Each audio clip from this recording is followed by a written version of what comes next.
عزیز دوستو، بزرگ اور بھائیوں، اللہ تعالیٰ نے قرآن مجید میں ارشاد فرمایا کہ وَبَشِّرِ الَّذِينَ آمَنُوا وَعَمِلُوا الصَّالِحَاتِ۔ اے محبوب علیہ السلام، خوشخبری دے دیں ان لوگوں کو جو ایمان لائے اور جنہوں نے نیک اعمال کیے۔ أَنَّ لَهُمْ جَنَّاتٍ تَجْرِي مِن تَحْتِهَا الْأَنْهَارُ، ان کے لیے جنت ہے، اور جنت وہ ہے جس کے نیچے نہریں بہہ رہی ہیں۔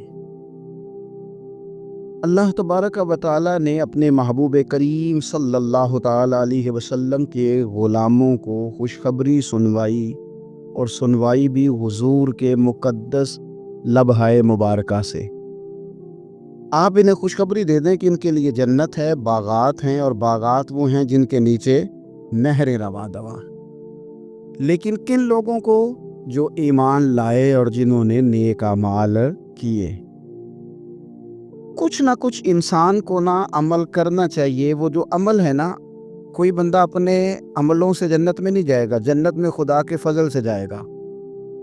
لیکن یہ جو اعمال ہیں یہ سبب بنیں گے اللہ کی رحمت کا، یہ ذریعہ بنیں گے خدا کے کرم کے متوجہ ہونے کا۔ جب ہم نیک اعمال کریں گے تو اس عمل کی وجہ سے رحمت ہوگی، اور وہ رحمت ہمیں اللہ کے قریب بھی لے جائے گی، اور اس رحمت کی برکت سے رب جنت بھی عطا فرمائے گا۔ ہمارے ہاں یہ ہوتا ہے کہ ہم زیادہ تر چیزوں کو تقریر سننے کی حد تک لیتے ہیں، اچھی نصیحت کا لطف ضرور حاصل کرتے ہیں، اچھے جملے کو اپنے دل میں اس کی فرحت ضرور محسوس کرتے ہیں، لیکن عمل کی طرف نہیں بڑھتے۔ اس کا نقصان یہ ہوتا ہے کہ یہ معاذ اللہ ایک باقاعدہ شعبہ بن جاتا ہے کہ میں نے بڑی خوبصورت تیار کر کے تراش خراش کر کے بات کرنی ہے، بڑی عمدہ کرنی ہے۔ اچھے ادیب تو پیدا ہوتے ہیں، اچھے خطیب، اچھے واعظ، اچھے سننے والے، داد دینے والے تو پیدا ہوتے ہیں، لیکن اگر عمل کا شوق نہ پیدا کیا جائے تو پھر باتیں نشستن گفتن برخاستن تک رہ جاتی ہیں، اس کا لطف نہیں آتا۔ پھر تو تقریریں ہو رہی ہیں، ہوتی ہیں اور ہوتی رہے گی، نتیجہ کیا نکلا؟ جو آدمی کہتا ہے میں اتنے سالوں سے تقریر سن رہا ہوں، تو سوال یہ ہے کہ بھئی اتنا سننے کے بعد تم سمرے کتنا؟ سننے کا ایک ہی مقصد زندگی میں آپ سمجھ لیں کہ سننے کا مطلب سنورنا ہے، اور اگر آپ نے خیر کی بات سنی اور آپ سنورے نہیں، میں آپ کو دعوت فکر دیتا ہوں۔ نبی پاک صلی اللہ تعالیٰ علیہ وسلم نے ارشاد فرمایا، ایک عورت تھی، طوائف تھی، ساری زندگی اس کی گناہوں میں گزری معاذ اللہ۔ پھر وہ ایک کنویں کے پاس سے گزر رہی تھی، ایک پیاسا کتا اس نے وہاں پیاس سے تڑپتے سسکتے دیکھا، اور پھر اس نے اپنے جوتے کو لٹکا کر اپنے دوپٹے کی مدد سے یا جیسے اس سے ممکن ہو سکا اس نے پانی نکالا، کتے کو پلایا، اللہ نے اس کی بخشش فرما دی۔ آپ ماشاءاللہ ہزاروں میں لوگ ہیں، آپ نے بڑی جلدی مجھے یہ بتانا ہے، یہ حدیث آپ نے پہلے بھی سنی ہوئی ہے نا؟ میرا خیال ہے کوئی بندہ نہیں رہا جس نے نہ سنی ہو، سنی ہوئی ہے نا ہم نے الحمدللہ۔ اتنے سارے بندے جو یہاں موجود ہیں انہوں نے سنی ہوئی ہے، تو ظاہر ہے امت مسلمہ میں جتنے لوگ ہیں ڈھیر ساروں نے یہ بات سنی ہوگی۔ لیکن میرا سوال یہ ہے، میں سڑکوں پہ روڈوں پہ سفر کرتا ہوں، ہم نے یہ حدیث درجنوں بار سنی کہ طوائف نے کتے کو پانی پلایا تو اس کی بخشش ہو گئی، لیکن حال یہ ہے کہ سڑک پر کسی گاڑی سے ٹکرا کر اگر کوئی کتا مر جاتا ہے، اب مر ہی گیا ہے، گاڑی والا، موٹر سائیکل والا، پجارو والا، بس والا کوئی اتنی جرت نہیں کرتا کہ لکڑی کے ساتھ، رسی کے ساتھ ہی پکڑ کے اسے سائیڈ پہ کر دے۔ اس سڑک پہ مرا ہوا پڑا رہتا ہے، یہاں تک کہ گاڑیوں کے ٹائروں کے ساتھ اس کا گوشت لگ لگ کے سڑک صاف ہوتی ہے۔ اس محبوب کے ماننے والے جس محبوب نے بتایا کہ طوائف نے پانی پلایا تھا، اور ہمیں سمجھ بھی آ گئی اور حدیث پڑھ بھی لی اور سن بھی لی، پھر اس ملک کی جو مسلمانوں کا ملک ہے اس کی سڑکوں پر مرے ہوئے کتوں کو اٹھائے بھی کوئی نہ، اور زخمی کتا زخمی ہو ہی گیا ہے، اب اسے سڑک سے سائیڈ پہ ہی کر دیا جائے کم از کم، تاکہ اس کی اگر جان باقی ہے تو بچ جائے۔ تو پھر مجھے بتاؤ نا میرے دوستو، ہم نے کس لیے تقریریں سنی ہیں، کس لیے خطبے سنے ہیں؟ واعظ و نصیحت کی مجالس کا مطلب ہم نے کیا سمجھا ہوا ہے؟ تقریر، تحریر، تصنیف، اچھی گفتگو، اچھا جملہ، اس کا معنی ہم کیا سمجھتے ہیں؟ تو آج جو خوبصورت گھڑیاں شب برات کی صورت میں ہمیں نصیب ہونے جا رہی ہیں، اس سے پہلے اپنے دل میں یہ ارادہ کرو کہ رب کریم نے ہمیں جتنا دین کا فہم دیا ہے، سمجھ دی ہے، علم دیا ہے، ہم ارادہ کرتے ہیں اب ہم صرف سنیں گے نہیں، پڑھیں گے نہیں، صرف بیان ہی نہیں کریں گے، ہم عمل بھی کریں گے۔ کوئی تھوڑا سا نا عمل کا رستہ بھی تو میرے عزیز ہونا چاہیے۔ اب مطلب بہت ساری جگہوں پہ جانے کا موقع ملتا ہے تو لوگ کہتے ہیں پیر صاحب ناراض نہ ہونا، ہم نے بڑا بندوبست کیا ہوا ہے، تقریر ذرا نہ سوا کو گھنٹہ کرنا۔ تو میں کہتا ہوں مثلاً آپ مجھے بتائیں نا، سوا گھنٹہ تقریر کرا کے آپ نے کیا کرنا ہے؟ اگر تو آپ نے اس لیے بلایا ہے کہ جناب ایک بات سنیں گے، ایک واعظ ہوگا، سر دھنیں گے، تو وہ تو مجھے آتا ہی نہیں۔ تو میں تو مختصر بات کروں گا اور اتنی کروں گا جس کی ضرورت محسوس کروں گا۔ لمبی چوڑی تقریروں کا کیا مطلب ہے؟ ہم کیا چاہتے سوائے اس کے کہ جناب بات بڑی اچھی کانوں کو لگ رہی ہے، مزہ بڑا آ رہا ہے، تو آپ نے لیا کیا؟ نتیجہ کیا نکلا؟ میرے رسول پاک علیہ السلام کے صحابہ جو حضور سے نصیحتیں لیتے تھے وہ کیسی تھی؟ حضرت عبداللہ بن بصر رضی اللہ تعالیٰ عنہ حاضر بارگاہ ہوئے، آ کے عرض کی یا رسول اللہ صلی اللہ علیہ وسلم، میں آیا ہوں سونے، پتہ نہیں دوبارہ آ سکوں کہ نہ آ سکوں۔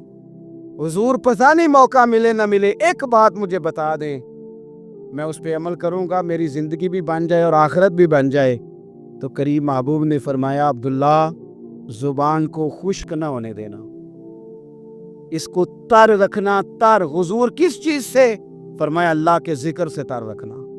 زبان اللہ کے ذکر سے تر رہے، ہر وقت رب کی یاد رہے، تیری دنیا بھی بن جائے گی اور آخرت بھی بن جائے گی۔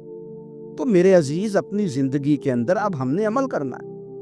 اور جناب کمال پھر یہ ہے کہ جب واعظ سننے کا شوق بڑھ جاتا ہے، تقریر سننے کا شوق بڑھ جاتا ہے، سننے سنانے کا خالی مزاج ہو جاتا ہے، پھر بندہ ڈھونڈتا پھرتا ہے کہ نئی سے نئی چیز کہاں ملتی، انوکھی سے انوکھی چیز کہاں ملتی، انفرادی سے انفرادی بات۔ میرے بھائی آپ ضرور سنیں، ضرور سنیں۔ مومن کی گمشدہ میراث ہے، حکمت جہاں سے ملے لے، لیکن عمل کرنے کے لیے لے، عمل کرنے کے لیے۔ اب میرا دل کرتا ہے کہ اب ہماری چپ سے بھی لوگ سبق سیکھیں۔ حضرت باجید بستامی فرمایا کرتے تھے جس نے ہماری چپ سے کچھ نہیں سیکھا اس نے ہماری تقریر سے کیا سیکھنا ہے۔ اب تھوڑا سا نا اشاروں کی بولی بھی سمجھیں، اب تھوڑا سا یہ بھی ہو کہ بس بات پوری ہونے نہ پائے اور انسان کی رغبت عمل کی طرف بڑھ جائے۔ یہ مزاج ہمیں دیا ہے۔ اب تو بھائی آ جائیں، آپ صبح بھی تقریر کر دیں، دوپہر کو بھی تقریر کر دیں، شام کو بھی تقریر کر دیں، تو پھر یہ بھی ہوتا ہے کہ جناب وہ بیان آپ نے جو سنایا تھا نا وہ ذرا دوبارہ سنا دیں۔ تو میں کہتا ہوں پہلے سننے پر عمل ہو گیا تو نہ کریں۔ اب ہمیں تھوڑی باتیں سیکھ کر ان پر عمل کرنا ہے اور آگے بڑھنا ہے۔ بڑی سادی بات میرے ابا جی بتایا کرتے تھے، والد صاحب کہتے ہیں کہ ایک دیہاتی بندہ نہ چلا گیا وہ کسی مولوی صاحب کی تقریر سننے، تو اس زمانے میں آپ کو پتہ ہے یہ واش روم کا مروجہ نظام نہیں ہوتا تھا، تو لوگ کھیتوں میں دوسری جگہوں پہ پیشاب کے لیے جاتے تھے۔ تو مولانا نے ایک احتیاط بیان کی، وہ کہنے لگے کہ پیشاب سخت جگہ پہ نہ کرو، زمین پہ بیٹھ کر، ورنہ پیشاب کے چینٹے اڑیں گے، کپڑوں پہ پڑیں گے، اور حدیث میں سخت حکم ہے اس مسئلے۔ تو کوئی نرم جگہ ہو ایسی جہاں پیشاب کریں چینٹے نہ اڑیں۔ وہ بندہ عمل کرنے والا تھا نا، اسے میری تقریر سن کے سر دھن کے جانا نہیں تھا، اس نے اتنی ساری ریت لے لی، کپڑے میں باندھ لی، اور وہ اس نے کندھے پہ رکھی ہوئی ہے، جہاں پیشاب کا وقت آتا پہلے ریت بچھاتا، پھر پیشاب کرتا تاکہ میرے کپڑوں پہ نہ پڑے۔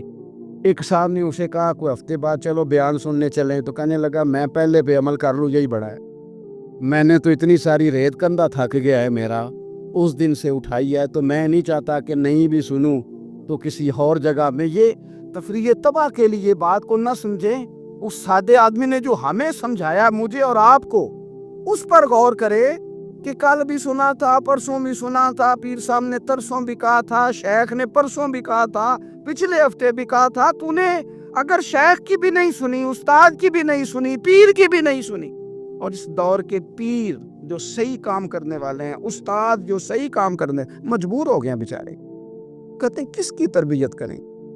کس درد سے کہا تھا حضرت سلطان باؤ نے، وہ کہتے ہیں اور رب دا طالب کوئی بھی نہیں ملیا، اتے جو ملے ہے طالب زردہ ہو۔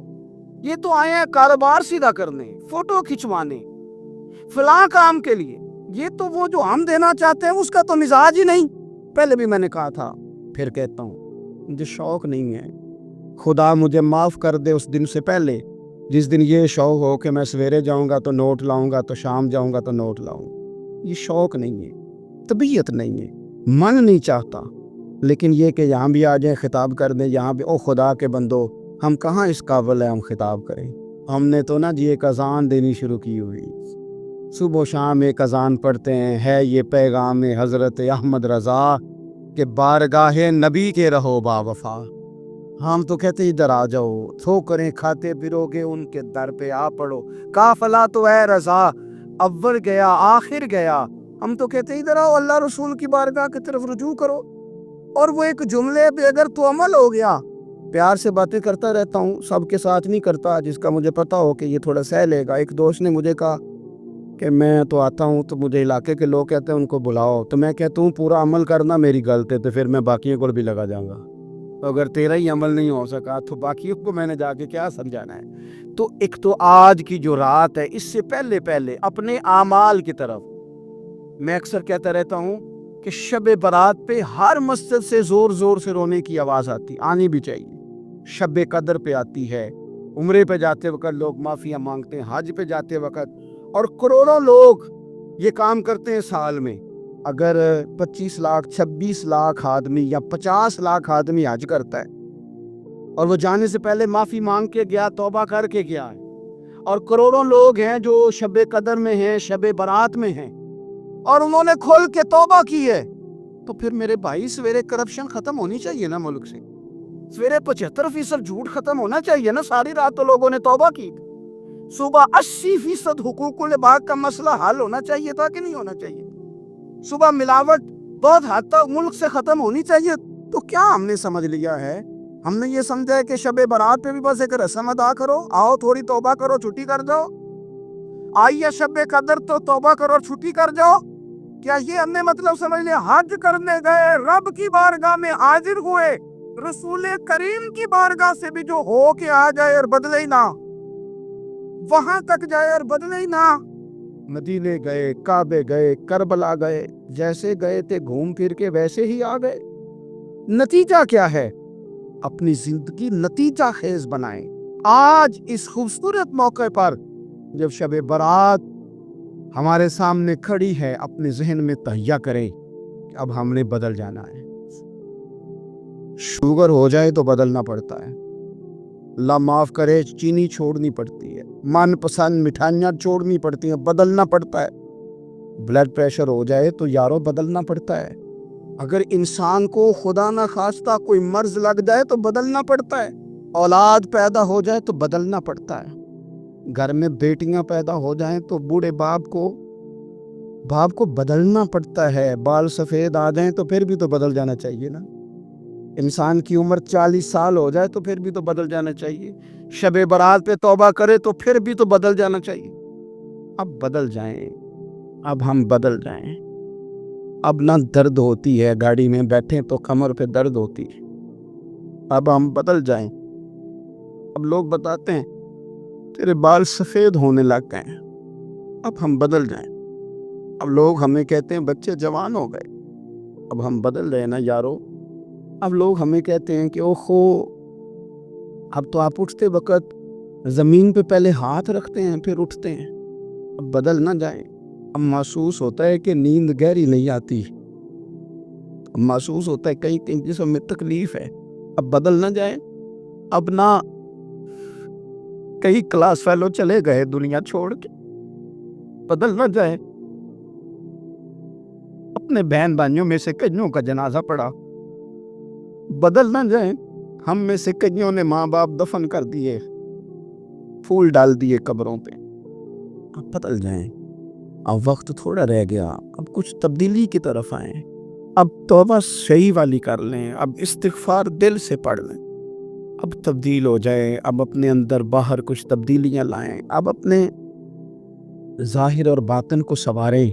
اب اللہ رسول کی بارگاہ میں جانا ہے نا تو کہیں ایسا نہ ہو شرم آئے حضور کے سامنے کھڑے ہوتے، حیا آئے نبی کریم کی بارگاہ میں کھڑے ہوتے۔ اب کچھ تبدیلی لائیں، آج ارادہ کریں کہ آج جو توبہ کریں گے وہ صحیح والی کریں گے، آج جو وہاں استغفار کریں گے اللہ کے حضور حاضر ہو کے تو وہ صحیح والا کریں گے۔ اب کچھ تبدیلی کا مزاج لائیں۔ اور پھر ایک اور بات بھی عرض کروں، ہمارے ذاتی تعلقات سارے دھوکہ ہیں، ہماری جیبوں میں مال سارا دھوکہ ہے، ہمارے بلند و باغ دعوے سارے دھوکہ ہیں، ہمارے بڑے بڑے رتبے سارے دھوکہ ہیں۔ بڑے تعلقات تھے بیٹے کے، پر ماں بیمار تھی تو اسے صحت تو نہیں تعلقات کی وجہ سے مل سکی۔ بڑے تعلقات تھے نا بیٹے کے، لیکن جب بیماری زور پکڑ گئی تو پھر کیا کر سکا کوئی۔ بڑے تعلقات تھے، بڑا پیسہ تھا جیب میں، بڑا کچھ تھا، لیکن جب جناب اسرائیل آئے تو پھر کوئی کچھ بھی نہ کر سکا۔ پھر اپنے رہ گئے اور جس کو جانا تھا وہ سب چلے گئے۔ تو یہ جتنی چیزیں ہیں نا، یہ کچھ نہیں ہیں، یہ دھوکہ ہے۔ سچ صرف اللہ رسول کی ذات ہے، حقیقت صرف دین ہے، اصل صرف وہ بارگاہیں ہیں۔ دھوکے میں نہ زندہ رہو، چھوڑ دو یہ بات کرنی کہ بڑے تعلقات ہیں، چھوڑ دو یہ بات کرنی کہ بڑا پیسہ ہے، چھوڑ دو یہ بات کرنی کہ برادری قبیلے علاقے میں بڑا، اور کچھ بھی نہیں ہے۔ کل من علیہ فان، ہوئے نامور بے نشاں کیسے کیسے۔ دیکھو زمین کھا گئی اور جماع کیسے کیسے۔ میں مولانا نورانی کی قبر پہ کھڑا تھا تو میں کہہ رہا تھا مقدور ہو تو خاک سے پوچھوں کہ اے لئیم تو نے وہ گنج ہائے گرا مایا کیا کیے، اتنے بڑے لوگ تو لے گئی، اتنے بڑے لوگ، اتنے بڑے لوگ قبروں میں کدھر گئے؟ سلطان محمود غزنوی کہاں ہیں؟ شہاب الدین غوری کہاں ہیں؟ وہ لوگ جو میدانوں میں آ کے صرف ان کا نام لیا جاتا تھا تو دنیا کانپ جاتی تھی، وہ کہاں گئے؟ اٹھ گئے سب لوگ، چلے گئے، ختم ہو گیا معاملہ۔ وقت اب ہماری طرف بڑھ رہا ہے، اب تیزی ہے، اب پیغام اجل آیا، کئی ہمارے ارد گرد سے اٹھا کے لے گیا، اب ہمیں بھی تو واپس لوٹنا ہے نا۔ تو کچھ تیاری کر لیں، کچھ ارادہ کر لیں، اور بارگاہ رب رسول کی اس طرح کی ہے کہ بس جانے کی دیر ہے، بس صرف جانے کی دیر ہے، صرف جانے کی۔ اور اللہ رسول کی بارگاہ دوستو وہ والی ہے کہ جہاں نا زیادہ منت بھی نہیں کرنی پڑتی۔ وہ جو 4-5 لوگ تھے نا مکہ مکرمہ میں، انہوں نے بہت ہی اسلام کی مخالفت کی حد کر دی تھی، ان کے لیے حکم ہوا تھا جہاں ملے قتل کر دو۔ اکرمہ تھے، ابن خطل تھے، کچھ اور لوگ تھے، تو پتہ ہے ان کو کسی نے مشورہ کیا دیا تھا؟ کسی کافر نے مشورہ دیا، پر پتہ صلاح کیا دی تھی؟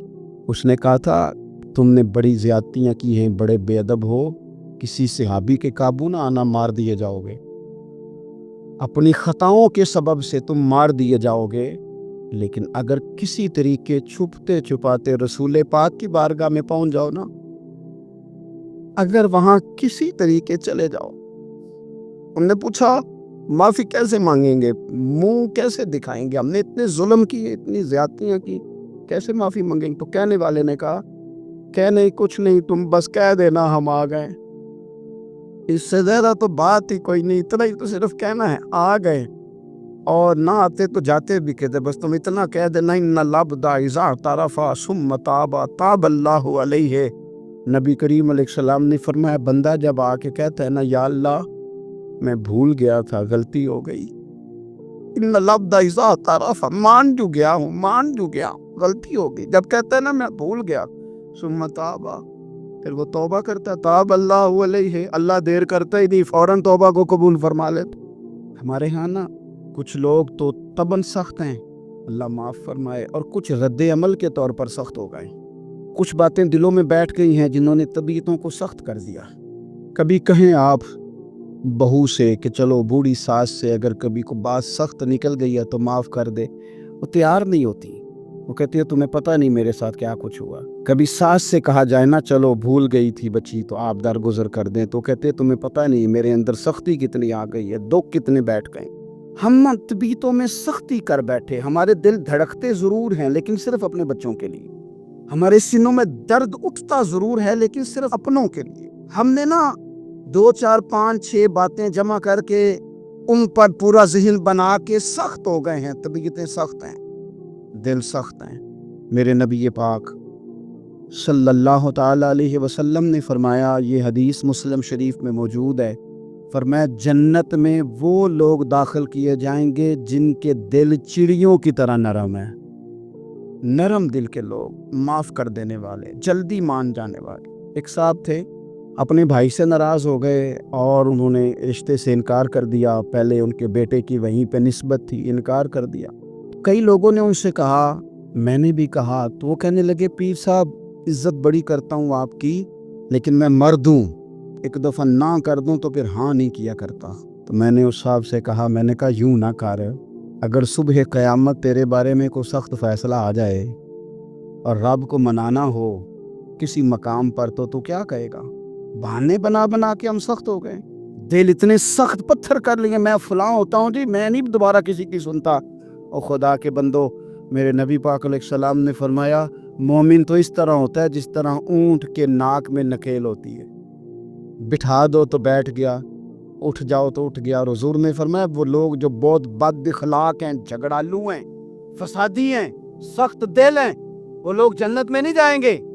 جو جھگڑے کرتے پھرتے ہیں جھگڑالو لوگ ہیں.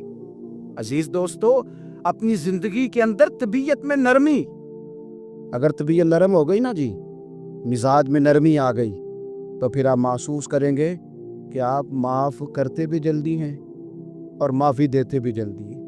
پھر آپ کے تعلقات بچیں گے, آپ کی نسبتیں بچیں گی, آپ کے بہت سارے رشتوں میں قربت آئے گی, ٹوٹیں گے نہیں.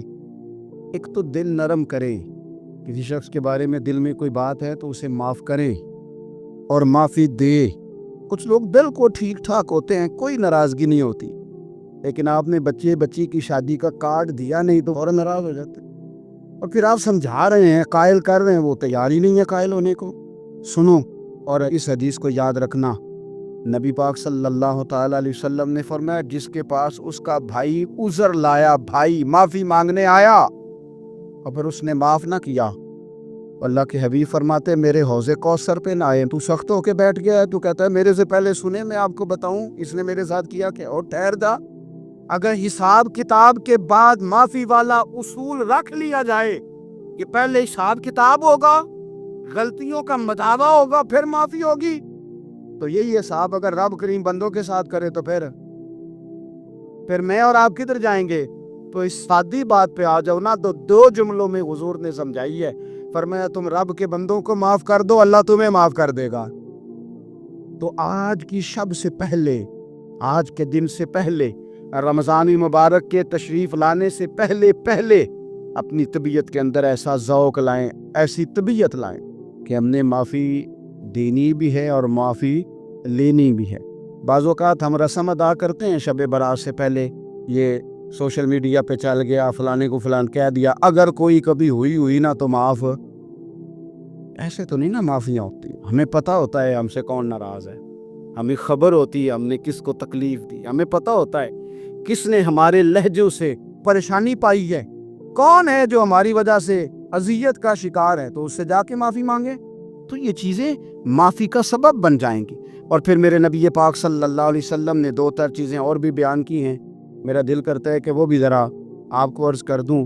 حضور سید عالم علیہ السلام نے نا جنت میں لے جانے والے جب اعمال بیان کیے تو حضور علیہ السلام نے فرمایا کہ ایک تو زکوٰۃ صحیح ادا کرنا, شرک سے بچنا, توحید پہ قائم رہنا, اور زکوٰۃ ٹھیک ادا کرنا, اور اپنے رشتہ داروں سے اچھا سلوک کرنا, جنت میں داخل ہو جاؤ گے. یہ جو ہمارے زیادہ قریبی لوگ ہوتے ہیں نا, ان کا حق بھی شریعت نے زیادہ رکھا ہے, اور یہ بعضوں کا تکلیف بھی زیادہ دیتے ہیں. لیکن میرے عزیز, ایک بات سمجھ لیں اچھی طرح سے اور اپنے دل میں بٹھا لیں, میں نے درجنوں بار کہی ہے, پھر کہتا ہوں, اللہ تعالیٰ نے جو خاندان میرے لیے پسند کیا ہے نا, مالک نے مجھے وہاں پیدا کیا ہے, تو جو چچا اللہ نے میرے لیے پسند کیا ہے وہ مجھے بھی پسند ہونا چاہیے, اور جو ماموں اللہ نے میرے لیے پسند کیا ہے وہ مجھے بھی پسند ہونا چاہیے. انسانوں کے اندر کمزوریاں بھی ہوتی ہیں, خوبیاں بھی ہوتی ہیں, لیکن ہمارا یہ مسئلہ بن جاتا ہے کہ ہم نہ صرف کمزوریوں کو ڈسکس کرتے ہیں, خوبیوں کا تذکرہ کرتے ہی رہیں. اپنے مزاج کے اندر اس بات کو آپ نے پیدا کرنا ہے. آج ایک اور ارادہ بھی کریں, ایک اور اپنے ذہن کے اندر بات بھی زیادہ شوق کے ساتھ پیدا کریں. آپ یہ کوشش کریں کہ اپنی صلاحیتوں کو دیکھیں کہ آپ میں کیا خوبی ہے, بولنے کی ہے, لکھنے کی ہے, مال خرچ کرنے کی ہے, کسی کو پیغام دینے کی ہے. مسجد نبوی شریف میں ایک بی بی صرف جھاڑو خالی دیتی تھی، بیمار ہو گئی تو سرکار تیمارداری کرنے گئے اور صحابہ نے حضور کو اطلاع دیے بغیر تدفین کر دی، جنازہ پڑھا دیا تو حضور نے قبر پہ کھڑے ہو کے دوبارہ جنازہ پڑھایا۔ اپنے وجود کو بیکار نہیں رکھنا، اس سے کوئی کام لیں۔ اللہ فرماتے ہیں افحسبتم انما خلقناکم عبثا وانکم الینا لا ترجعون، فرمایا تم کیا سمجھتے ہو ہم نے تمہیں بیکار پیدا کیا ہے، اور کیا سمجھتے ہو تم نے لوٹ کر ہمارے پاس آنا نہیں؟ ایک ذرہ بھی تو بیکار نہیں ہو سکتا، لہٰذا میں کسی شخص سے بیزار نہیں ہو سکتا۔ اپنی اس صلاحیت کو ضائع نہ کریں۔ ہم نہ بہت سارا وقت ضائع کر رہے ہیں، ادھر ادھر موبائل کھول لیا، دیر تک فلانی چیز دیکھی، پھر فلانی دیکھی، پھر فلانی بحث کی۔ تو اپنے آپ سے نہ کچھ کام لیں، کچھ خدمات کریں۔ ہم زیادہ وقت لوگوں کا انٹرویو کرنے میں ضائع کرتے ہیں، دوسروں کی تفصیلات حاصل کرنے میں وقت ضائع کرتے ہیں، لوگوں کا دھیان رکھنے میں وقت ضائع کرتے ہیں۔ آج کے بعد اپنا دھیان رکھنا ہے، اپنی صحت کا دھیان رکھنا ہے، اپنے معاملات کا اپنے اوپر تھوڑی توجہ دینی ہے، کوشش کرنی ہے کہ کس حد تک ہم اپنی صلاحیت سے فائدہ لے کے کسی کا کچھ نفع کر سکتے ہیں تو وہ نفع کریں، اپنے وجود کو نفع بخش بنائیں۔ حدیث پاک سنیں گے تو آپ محسوس کریں گے کہ اللہ کتنے اجر دینے والا ہے۔ نبی پاک علیہ السلام نے فرمایا جس نے دین کے رستے میں اتنی دیر بھی قتال کیا، لڑا اتنی دیر جتنی دیر اونٹنی کا دودھ دھونے میں لگتی ہے، اتنا تھوڑا وقت بھی دین کے لیے اگر کوئی نکلا، جد و جہد کی، قتال کیا، لڑا، فرمایا اس بندے کو بھی اللہ جنت عطا فرما دے گا۔ اتنا تو کام کرے نا، اتنا تو کام کرے۔ اور حضور علیہ السلام نے رغبت دلائی، یعنی جتنا بھی عمل، حضور فرمانے لگے کسی عمل کو چھوٹا نہ سمجھنا، کچھ نہ ہو سکے تو اپنے بھائی سے مسکرا کے میلی لینا، اللہ اس پر بھی صدقے کا ثواب عطا کر دے گا۔ اور نبی پاک علیہ السلام نے فرمایا دوزخ سے بچ جاؤ صدقہ دے کے۔ خیال آتا تھا یا رسول اللہ کتنا کو دے؟ تو فرمایا خشک کھجور کا ایک ٹکڑا، یعنی پوری کھجور بھی نہیں، خشک کھجور کا ایک ٹکڑا بھی خیرات کر کے بچ سکتے ہو تو وہ کر کے ہی صدقہ دے کے اللہ کے عذاب سے بچ جائے۔ معنی کیا ہے ان ساری روایتوں کا کہ کچھ کرو تو صحیح نا، کچھ کرو تو صحیح نا۔ ہمارے ایک بزرگ تھے تو کرونا کے دنوں میں انہوں نے ایک جملہ کہا، کہنے لگے یہ کرونا پتہ تمہیں کیا کہنے آیا ہے؟ کہنے آیا ہے کہ بیماریاں آ رہی ہیں، حالات خراب ہیں، یہ کرونا نہیں، یہ کہتا ہے کچھ کرو نا، کچھ اللہ اللہ کرو نا، فارغ نہ بیٹھو، دیکھو کیسے لوگ ڈھیروں کے ڈھیروں اب جا رہے ہیں، اب کچھ کرنا ہے انشاءاللہ تعالی، اب کچھ وقت ضائع نہیں کرنا، اور زندگی میں کچھ، میں کہہ چکا ہوں کہ ایک بندے کو بھی اللہ نے بیکار نہیں پیدا کیا، ہم نے خود اپنے آپ کو بیکار کر لیا۔ اپنے آپ کو بیکار نہ کریں۔ جب رب کہتا فحسبتم انما خلقناکم عبثا، کیا تم سمجھتے ہو میں نے تمہیں بیکار پیدا کیا؟ آپ لوگ بڑے کام کے ہیں، بس اپنے آپ کو پہچانے۔ اقبال کہنے لگے عجب نہیں کہ خدا تک تیری رسائی ہو، اور تیری نظر سے تو پوشیدہ ہے آدمی کا مقام۔ تو بندے کوئی نہیں سمجھ سکا تو وہاں تک تو کیسے جائے گا؟ اپنے آپ کو پہچانے۔ یہ جو کہتے ہیں نا مجھ سے کچھ بھی نہیں ہوتا، ناراض تو نہیں ہو جائیں گے؟ یہ کچھ کرنا نہیں چاہتے، یہ صرف ادھر ادھر دھیان رکھ کے ایک فوٹو چڑھا کے ادھر بھاگ ادھر اپنے نفس کو راضی کرتے ہیں۔ نفس بس کہہ رہا ہے آج یہ کر لو تو وہ کر لیا، ادھر دیکھ لو تو ادھر دیکھ لو۔ اس سے نکلیں، مثبت، مضبوط، مستحکم ارادے کریں اور پھر چل نکلیں۔ لڑنا شرط ہوتا ہے، جیتنا شرط نہیں ہوتا۔ تاریخ یہ نہیں دیکھتی کہ جیتا کون کون، تاریخ یہ دیکھتی ہے کہ لڑا کون کون، میدان میں کون کون رہا۔ اللہ بدر میں کامیابیاں دیتا ہے، احد میں کئی دفعہ کہتا ہے واپس پلٹو۔ خندق آئے گی تو پھر کامیابیاں مل جائیں گی، خیبر آئے گا تو پھر کامیابیاں مل جائیں گی۔ تو اس لیے ہمیشہ جیتنا ہی ضروری نہیں، لڑنا ضروری ہے۔ ہمت کرے، کوشش کرے۔ اللہ تعالیٰ آپ سب کو جزائے خیر عطا فرمائے۔ آخر دعوانا ان الحمد للہ رب العالمین۔